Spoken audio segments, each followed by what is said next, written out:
E aí galera, meu nome é Alberto, sou do grupo 5 da disciplina de Circuitos Digitais de Teoria, e o grupo é formado por mim, por Alisson, João e Pedro.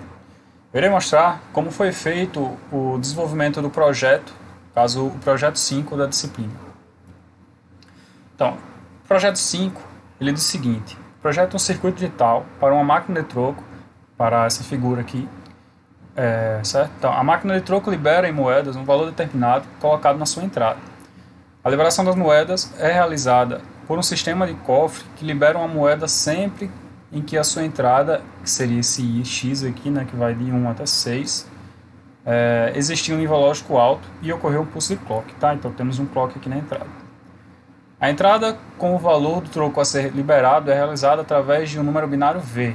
Então esse V aqui é a entrada que vai indicar quanto será o troco na saída, certo? E do pulso gerado a partir da saída do circuito de um botão sincronizado BS, cuja entrada é T. Então, só irá existir o processamento desse troco uma vez que essa variável T aqui estiver em nível lógico alto. Tá? Além disso, aqui a gente tem o L, né? Ele diz o seguinte: adicionalmente, a máquina possui uma saída L, a qual, quando está piscando, indica que a máquina está processando a informação para liberar o troco e qualquer outra solicitação de troco será ignorada. Então, esse LED aqui ele deve estar piscando quando estiver ocorrendo o processamento do troco, certo? Então, aqui ele indica como é que é representado tanto I quanto C, né? Temos o I1 e o C1 referente a R$1, e temos R$1, 50 centavos, 25, 10, 5, até 1 centavo. Tá? Então, o C, quando ele estiver em 0, indicará que não existe esse tipo de moeda aqui. Por exemplo, o C1 não existiria o tipo de moeda de R$1. E aí a gente teria que fazer o processamento para liberar um troco com as outras moedas existentes. Tá? Então, a ideia é essa. Você vai ter uma entrada indicando qual o valor do troco, e a partir das moedas que existem no cofre, você irá fazer a liberação dessas moedas. Então, esse projeto pelo grupo foi pensado de maneira que as moedas liberadas fossem sempre das maiores até as menores. Então, se por exemplo tiver uma entrada de R$9, a saída, se houver moeda de R$1, a saída será 9 moedas de R$1. Tá? Então ele não irá percorrer as outras moedas, uma vez que nós temos aqui moedas de R$1 disponíveis, certo? Então essa é a ideia proposta do projeto. E vamos lá para o desenvolvimento. Então, inicialmente, é necessário entender como é que funciona o método RTL. Tá? Então, aqui temos um exemplo, umas imagens retiradas do Varri de 2008. Tá? Como exemplo aqui, essa implementação da máquina de fornecer refrigerante. Veja que é necessário definir um bloco de controle, em que consiste em um fluxograma com as etapas do processo. Certo? Então, temos aqui as entradas e as saídas, definidas aqui nesse bloco de controle, e a partir daí nós vemos aqui como é o funcionamento, né? Temos esse estado início, vai esperar, depois tem o estado somar e o estado fornecer. Então aqui é exatamente a máquina de alto nível do nosso problema. Tá? Temos aqui nessa figura 5.4 a representação do bloco operacional da máquina, certo? Então nesse bloco operacional é onde irá ocorrer o processamento, tá? Onde essas variáveis de entrada serão tratadas. Né? Então, esse bloco, tanto o bloco de controle quanto o bloco operacional, eles vão existir separadamente, mas precisam se comunicar entre si. É o que mostra nessa figura 5.5 aqui. Existe uma conexão entre esses dois blocos para fazer exatamente o tratamento dessas variáveis de entrada e de saída.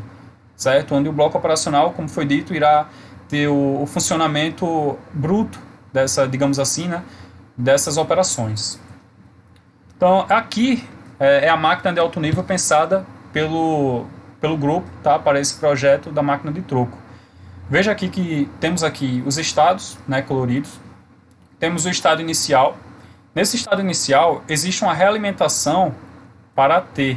Tá? Essa T é aquela variável aquela variável que vai indicar se existe se o BS foi ativado ou não, né, como foi dito anteriormente, e quando essa T estiver em 0, ela irá continuar realimentando o estado inicial. Tá? Uma vez que ele foi para 1, né, que existe um pulso nessa variável, nesse botão sincronizado, ele vai para o próximo estado.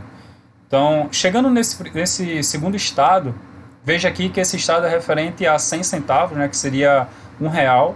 É necessário, importante dizer que a gente pensou numa implementação em que a entrada fosse feita em centavos, tá? Então, todas as representações aqui estão em centavos. Então, 100 centavos, 50, 25 até 1 centavo, certo? Então, nesse estado aqui, que seria o segundo estado da nossa máquina de alto nível, ele irá fazer o seguinte.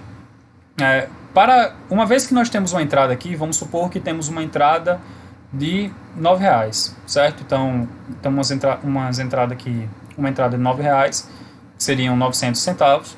Ele irá verificar nesse segundo estado aqui, para R$ 1, ele irá fazer uma divisão, certo? Então, esse bloco aqui será responsável por fazer uma divisão por 100, e ao fazer essa divisão por 100, né, temos aqui o 900 sendo dividido por 100, teremos 9 aqui e o resto 0, certo? Então, veja, ele fez uma divisão, o valor inteiro foi 9 e o resto é 0. O que isso significa? Significa que 9 vezes ele foi dividido por essa moeda, então temos 9 moedas de R$ 1 aqui. Tá? Veja que aqui embaixo temos quantidade das moedas de 100 centavos, que seria a divisão inteira, né? A parte inteira dessa divisão. Então, uma vez que a entrada foi R$ 9 e eu tenho moeda de R$ 1, ao fazer essa divisão, eu sei que 9 moedas de R$ 1 podem ser enviadas como troco. Tá? Então, ao fazer essa divisão, restou 9 no inteiro, ele vai ser gravado aqui, indicando que foram 9 moedas, e o resto vai ser 0, então ele vai vir para cá, onde indica essa seta aqui para cima, até chegar no troco. Tá? Esse estado troco, que seria o último estado, né, indica que houve esse troco, né, que a máquina liberou um troco. Após esse estado, ele volta para o início, certo? Então, esse foi um exemplo para haver moeda de R$ 1 e o valor inserido poder ser dividido inteiramente por essa moeda, tá? Então, veja que se eu botar aqui, por exemplo, R$ 9,40, ele irá fazer essa divisão. Novamente, terão 9 moedas aqui de R$ 1, né? Se houver moedas de R$ 1, e depois irá sobrar um resto de 40 centavos aqui, tá? Então, com esse resto de 40 centavos, eu irei passar para o próximo estado. Veja aqui que o resto não é mais igual a 0, ele não vai subir. O resto aqui vai ser 1, tá? Outra condição também é para se tem igual a 0, tá? Esse tem aqui é uma variável que indica se nós temos ou não a moeda desse estado. Porque imagina só, a gente está nesse estado aqui de R$ 1 e não temos essa moeda de R$ 1. Se não temos, essa variável tem irá indicar que não tem moeda de R$ 1, passando para o próximo estado. Então essa é a necessidade dessa variável, certo? Então vamos lá. O resto aqui foi 1, ele irá vir para cá. Ao chegar aqui nesse estado é 50 centavos, né, o estado. Então esse estado de 50 centavos, note que o resto é 40 centavos. Não será possível fazer essa divisão aqui, uma vez que estamos nos tratando de números binários. Essa divisão, no nosso componente divisor, ela não será feita. Tá? Então a parte inteira dessa divisão aqui vai ser 0, indicando que não houve moedas de 50 centavos liberadas, tá? Aqui vai ser 0 inteiro, e o resto irá permanecer igual. Teremos o mesmo resto que será passado posteriormente para o próximo estado. Então, quando chegar nesse estado aqui, nós vamos, se tivermos... Então, vamos considerar que temos moedas para todos esses valores aqui. Tá? Então, chegou nesse estado de 25 centavos aqui, podemos liberar pelo menos uma moeda de 25 aqui, né? Então, liberamos uma moeda de 25, tá? Sobrou aqui 15 centavos, certo? Então, vamos lá. Nesse estado aqui, vai passar 15 centavos para o próximo estado. Chegou nesse estado aqui, será possível fazer a divisão. Então, uma vez, né? Porque temos 15 aqui. Então, terá uma moeda de 10 centavos e o resto aqui que será passado será 5 centavos, certo? Então, veja que está ocorrendo, né, a divisão pelo valor, e o resto está sendo passado, uma vez que houve resto. Se chegasse aqui e o resto fosse 0, ele iria indicar que a divisão foi feita e não houve nada no resto, né? Então, o próximo estado seria troco, né? Isso significaria que eu posso representar o meu troco por todas essas moedas sem precisar percorrer os outros estados. Nesse caso aqui temos o resto 5 ainda, né? Então, ao chegar nesse estado aqui, de 5 centavos, ele fará essa divisão, o inteiro resultante é 1, e o resto vai ser zero. Então, chegou aqui, ele vai para o estado de troco e depois para o inicial. Veja que nesse caso de 9,40, nós temos 9 moedas, aqui 9 moedas de R$ 1, tá? Foi passado um valor aqui de resto para o próximo estado, não houve inteiro aqui, tá? Vou representar aqui, ó, 9 moedas de R$ 1, não houve um valor de 50 centavos no troco. Chegou no 25, uma moeda de 25, chegou no 10, uma moeda de 10, chegou no 5, uma moeda de 5. Então, o troco existiu, tá? E foram representados com essas moedas. Veja que pode ocorrer também de, por exemplo, nós temos uma entrada de R$ 9,14, por exemplo. Tá? Se fosse R$ 9,14, esse 14 aqui, esse 4, essa unidade aqui, deveria ser representada por moedas de 1 centavo, certo? Só que se ocorrer de não haver esse tipo de moeda no nosso cofre, essa divisão não será feita e não será liberado troco, tá? Então ele voltará para o início também e não haverá troco, certo? Então essa é a implementação da nossa máquina de estado de alto nível, certo? Utilizando um componente divisor. Uma vez que nós definimos como que está sendo feita esse processamento da nossa máquina de trocos, na nossa máquina de alto nível, é necessário fazer agora a nossa tabela verdade, certo? A nossa tabela de estados. Então, é a tabela de estados do bloco de controle. E você pode ver aqui que os estados estão indicados de acordo com aquele fluxograma, né? Temos o primeiro estado, que representa o status desligado iniciando. Tá? No estado desligado, o valor da entrada T permanece zero. Então, nesse caso, para T igual a zero, nós temos que o estado futuro é o mesmo. Não, é aquela realimentação que foi indicada. Tá? Aqui nas saídas, nós temos os valores de I, que é a quantidade de moedas, ou melhor, é a variável que indica se houve liberação de tal moeda ou não. E temos a variável de saída LED, né, que é o L.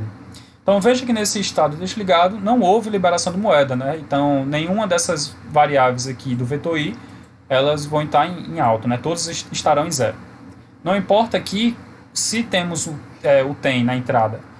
Não importa se temos um TEM na entrada, sendo 1 ou 0, o resto ou compre, né? Temos don't care para qualquer uma dessas entradas, porque uma vez que T é zero, o estado futuro vai ser o mesmo, tá? Então vamos lá.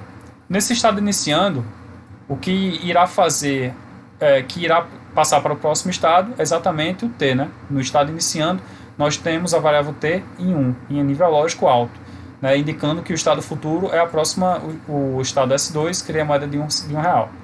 Tá? Veja que aqui, novamente, não foi liberada nenhuma moeda, né? O vetor I estão todos em zeros, as suas variáveis, e o LED ele vai para zero. Então, explicando primeiramente a lógica pensada no LED, certo? O LED ele irá ficar piscando enquanto houver processamento de informação. Então, o grupo pensou em fazer uma mudança de estado para o LED de acordo com a mudança do próprio estado, representado aqui por Q, certo? Então, veja, nesse primeiro estado aqui, S1, o LED está em 1, e uma vez que ele iniciou, ele vai para 0. Então, ele continua em 0 enquanto estivermos no estado do R$1, a partir do iniciando, e depois ele vai para 1 no próximo estado, que seria o estado de 50 centavos. Tá? Depois ele vai para 0 no estado de 25 centavos. Então veja que ele vai ficar piscando uma vez que está ocorrendo o processamento de informação. Quando ele chegar no estado desligado e não estiver ocorrendo o processamento de informação, ele irá permanecer ligado sem estar piscando. Certo? Então essa foi a implementação para a saída do LED. Voltando aqui, veja que no estado S2, que seria o estado de R$1, assim como nos outros estados, nós temos um status referente a essa moeda e temos um status referente a quando não houver a moeda de 100 centavos ou 50 centavos e assim por diante. Né? Isso deve ocorrer porque é como eu expliquei anteriormente. Se não houver a moeda e ele está, por exemplo, nesse estado 001, o próximo estado tem que ser o estado 010 referente à próxima moeda.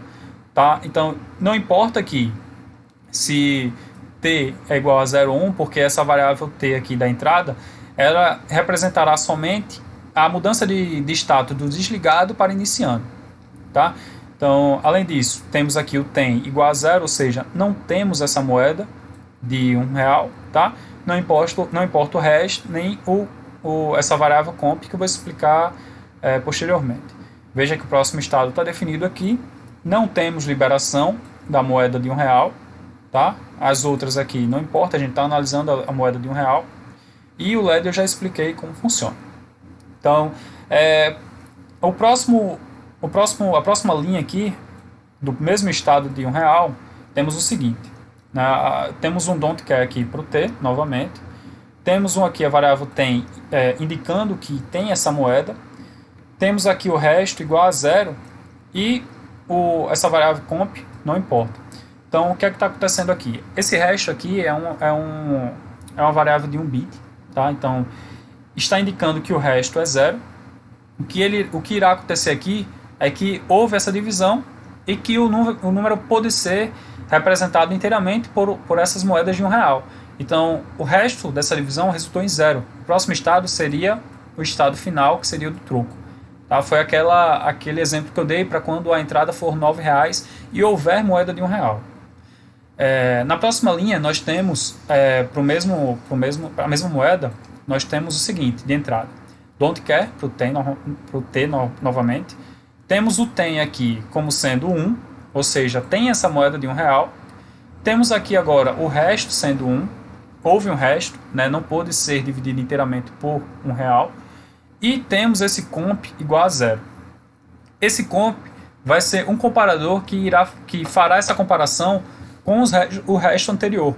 Tá? Então, na primeira moeda de R$1 não houve um resto. Então, ele irá fazer essa liberação da moeda. Tá? A quantidade não está sendo mostrada aqui, mas como eu falei, seria a parte inteira dessa divisão que estará no bloco operacional. Tá? Então, ele fará essa liberação, né? O I aqui está 1, e o próximo estado é o estado de 50 centavos. Existe também essa linha aqui para quando a comparação for 1. Né? Então ele fez essa comparação, viu que o resto permanece igual e não irá liberar a moeda de R$1, certo? A mesma coisa ocorre para 50 centavos. Veja que a primeira linha seria de não ter 50 centavos, ele irá passar para o próximo estado, não irá liberar a moeda. A segunda linha seria o fato, quando houver aqui quando o resto for zero, então ele pegou esse valor que foi passado para ele como resto da primeira divisão e dividiu inteiramente por esse valor de 50 centavos. Então, pode ser representado o valor do troco por esses valores, de R$1 e 50 centavos, certo? Ou só de 50 centavos. A próxima linha também, como pode ser visto, é para quando o comp for zero. Então, vamos lá, ele fez essa comparação aqui e viu que os valores do resto são diferentes. Uma vez que esses valores do resto são diferentes, então houve a liberação dessa moeda de 50 centavos, né? Porque ao fazer a divisão aqui, houve modificação do resto que foi passado. Então, houve essa divisão aqui nesse estado de 50 centavos. Então, ele vai liberar essa moeda.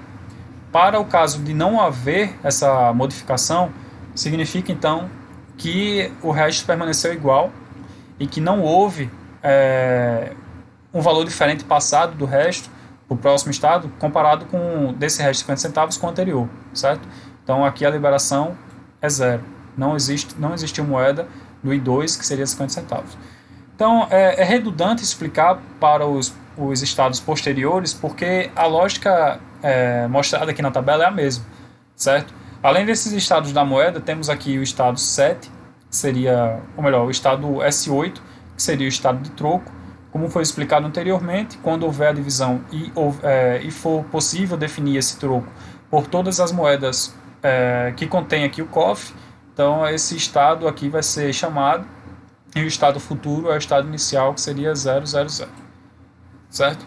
Então essa é a tabela verdade, a tabela de estados do bloco de controle. Aqui são as equações oriundas dessa tabela de estado. Tá? Veja que existem as equações para cada saída, né, D0, D1, D2, todos os Is que estão definidos e os LEDs. Tá? Então, além disso, nós temos aqui cada linha dessas equações, temos aqui as linhas referentes à lógica, a linha referente ao VHDL, ao código VHDL, e o Verilog, certo? Explicando agora como foi a ideia proposta pelo grupo, do nosso bloco operacional. Então, o bloco operacional será composto por 3 blocos: divisor, um verificador de moeda e um armazenador. O divisor ele irá receber aquela variável tem, de 1 bit, uma variável q, né, dos estados, de 3 bits, e essa variável v, de 10 bits, que seria a nossa entrada, certo? Então, a nossa entrada é mostrada em centavos, né, em binários centavos. Então, veja que esse bloco divisor, a partir dessas entradas, ele terá essas saídas aqui, ó. Uma variável comp, referente à comparação feita, né, a variável resto, também de 1 bit. Então, aqui seria indicando se existe ou não um resto, né? Uma variável resultado, de 10 bits, tá, o resultado dessa divisão, e a variável resto, né, o resto que também é passado pelo divisor, também de 10 bits. Temos aqui um verificador de moedas, que também irá entrar aqui o nosso Q, né, dos estados, e o vetor C, explicado no início lá do vídeo, tá? Temos aqui uma saída tem de 1 bit, indicando se há ou não a moeda analisada, tá? Onde essa análise será feita de acordo com o estado que está entrando aqui no nosso verificador. E temos, por último, aqui o bloco armazenador, tá? Esse bloco armazenador receberá o resultado, né? O resultado aqui do divisor de 10 bits, a variável D de 3 bits, a variável I de 6 bits, né, referentes à liberação de cada moeda, e uma variável clear para fazer a limpeza dos dados uma vez que a operação finalizou e que vamos iniciar outra operação, tá? Temos aqui a quantidade de cada moeda, como um vetor aqui de 10 bits, representando a quantidade de cada moeda que será armazenada, certo? Aqui é a representação do nosso bloco operacional, analisando somente as entradas e as saídas. Então, a partir disso, a gente faz essa conexão dos blocos, tanto de controle quanto do operacional, né, onde o bloco de controle é composto por aquelas variáveis que foram explicadas no fluxograma de alto nível, e temos o bloco operacional fazendo essa ligação entre essas variáveis de saída do bloco de controle e as variáveis de entrada do bloco de controle também, oriundas do bloco operacional, né? Então, essa é a conexão que é feita de acordo com as nossas entradas e saídas explicadas anteriormente. Essa foi a implementação pensada pelo grupo, certo? Desse problema. E é isso. Muito obrigado.